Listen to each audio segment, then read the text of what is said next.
Well, hey guys, just thought we'll run a few errands today. And you may notice that Miriam is not with me. Well, Miriam has some problems. Shall I say her problem is with her helmet. This is an ongoing saga which we're doing a whole new video on soon. Once we resolve the problem, and with any luck, that problem resolution is on its way.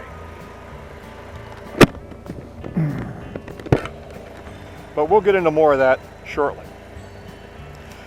But since we're a couple days off from Christmas, instead of having something just spider related, I was going to share some Christmas stories while I'm out on a little bit of a ride.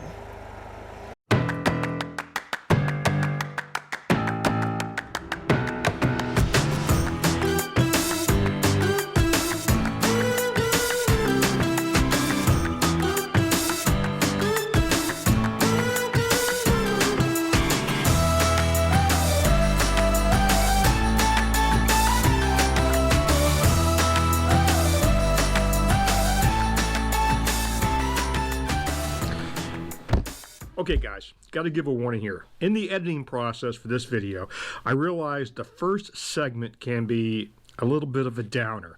And I know a lot of people struggle with depression during this time of the year, so I don't want to add to the problems.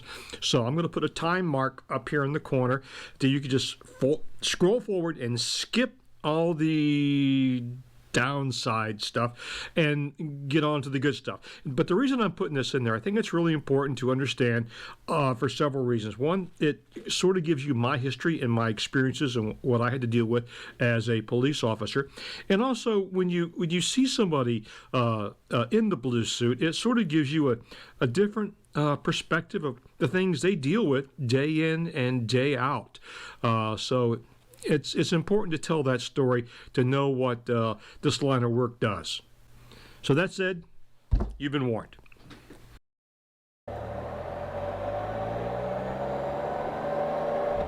So the first story is pretty sad, so I'm going to get that out of the way, but it had a profound effect on me, so I think it's worth telling.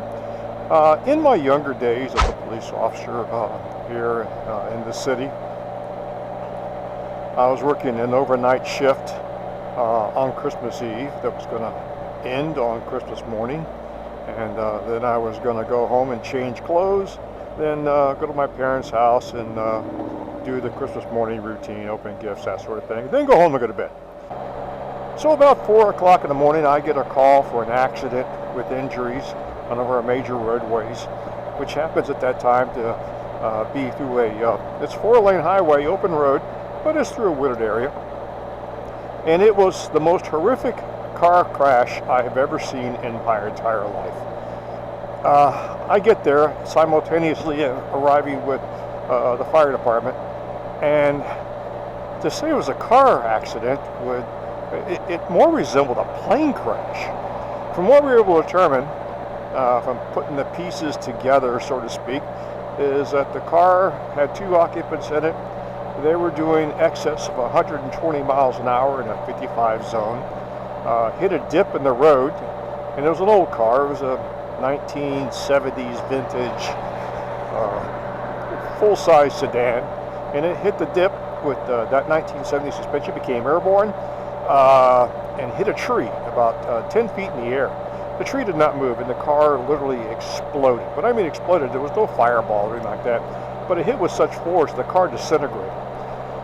And when I arrived, it was a debris field similar to that of a plane crash, and it was just horrific. And way up ahead was what was left of the main passenger compartment of the car. Back in those days, they didn't have a unibody construction. They had the chassis, which was separate from the passenger compartment, and the passenger compartment was just wadded up like a ball of aluminum foil. And then that ball was the driver, and rescue was trying to work on him because he still had a pulse. And I'm looking through the debris field of what was left with the engine, transmission, tires, parts of car frame, car doors, and I saw a person. And that person was deceased. and horribly disfigured. And by the time we,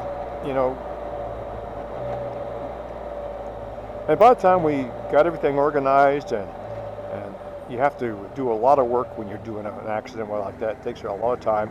The sun had started to come up on Christmas morning, and the other gentleman had succumbed to his injuries before they could get him removed from the wreckage.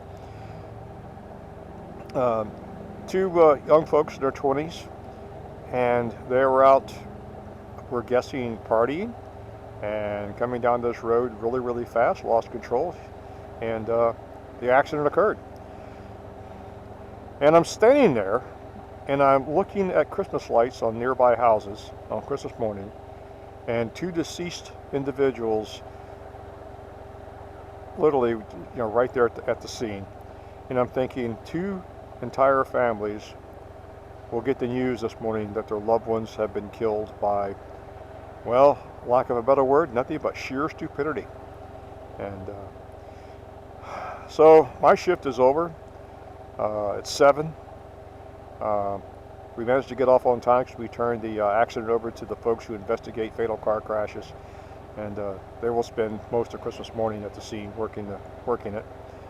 And I go home and I change clothes and I pour myself a double whiskey, and it's my nighttime. Most folks are just getting up having their morning cup of coffee, but my workday is over. And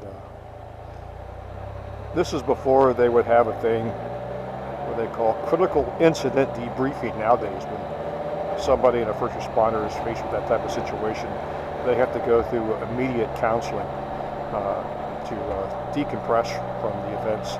But we didn't have that back then. This was in the early 80s. So I went home, got my bourbon, went to my parents' house. They have to understand my parents were devout Southern Baptists. They had a simple rule: you do not consume alcohol in their house. And I walked in the front door of Christmas morning with a double whiskey in my hand. And my parents looked at me and never said a word. It's like this knowing without saying anything. And later on that morning, I told them what I had experienced. And you move through it, and that unfortunately becomes part of the fabric of who you are. So, enough of the sad stuff, now the cool stuff. We worked, when I was a young police officer, we worked a 28-day rotation. So it'd be 28 days of day shift, 28 days of evening shift, and 28 days of midnight shift. And that would have a tremendous effect on your body, as you can imagine. And fortunately, for this particular Christmas in the early 80s, I was on the day shift, and calls for service were so slow on Christmas back then. We had a standing rule that if you lived in the precinct area, you could go home, leave your radio turned on, your portable radio, so you'd be available for calls if you need it, and just hang out with your family the entire day. That was so nice. And that's what I did that day. It was, I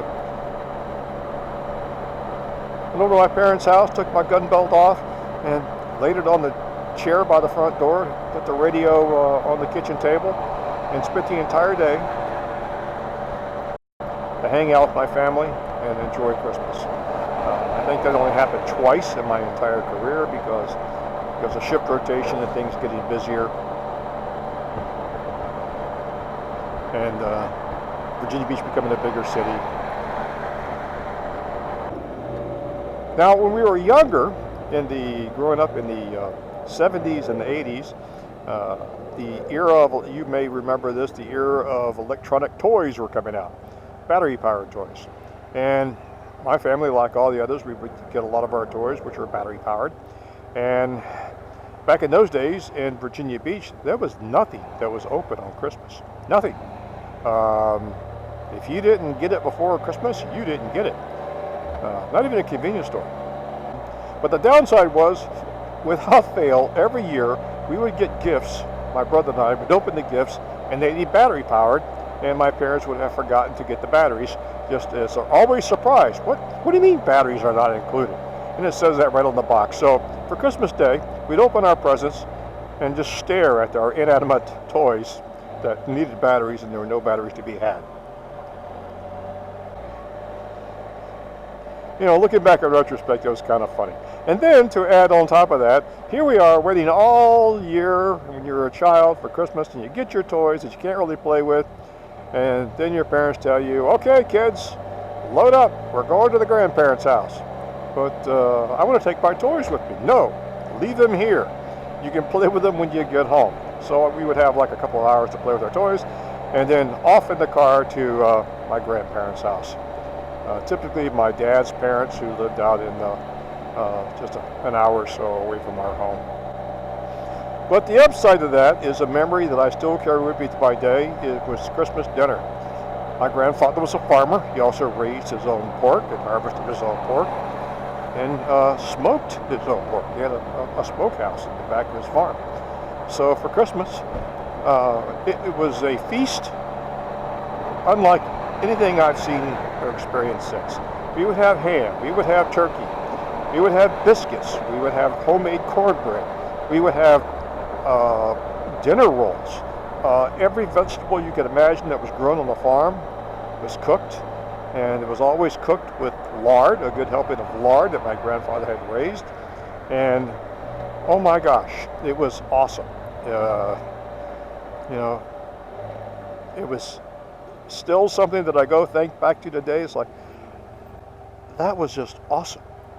Absolutely awesome. The entire family sat around the table, and of course the kids' table was always a table in the in another room, which was a folding card table. And of course the only way to get promoted out of the kids' table is if somebody at the main table had to die, and that didn't happen very often. So got stuck at the kids' table for a long time. But oh my gosh, the food was good. The food was awesome. Well guys, that's going to be about it for today's video.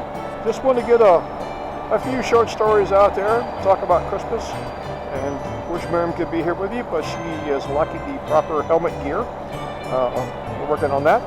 And we do want to wish all of you all a very happy and prosperous holiday season and new year. So until next week, y'all take care.